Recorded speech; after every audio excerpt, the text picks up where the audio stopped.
Hey guys, welcome to another property showcase by propertycozy.com. Montclair Heights is a middle-income residential neighborhood, ranking among some of the most desirable neighborhoods of Maple Clarendon. The demand for properties in this area is usually high due to the large land space and its close proximity to the town of Mapen. This particular building is one of a classical bungalow type architecture. It consists of two self-contained units, one of which consists of a large open concept living and dining area with a separate kitchen, two bedrooms and a bathroom, while the other unit contains a kitchen, two bedrooms and a bathroom.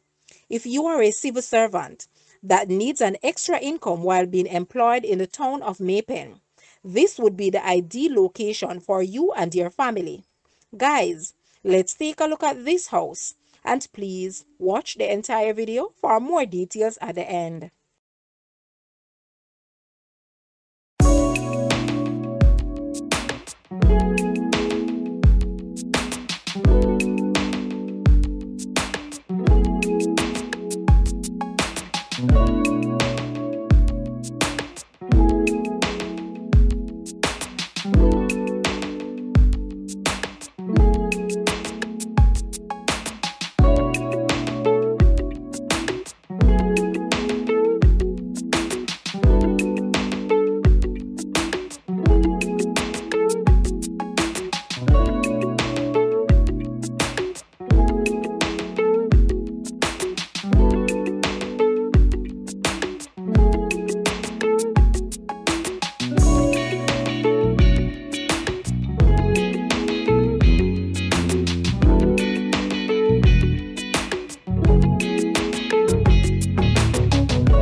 The asking price for this house is Jamaican, 25 million. To purchase or make an offer, please take a look at your screen, or you may visit the description area below for full details. If you like this video, please hit the like button and also share with a friend. Thanks for watching, guys.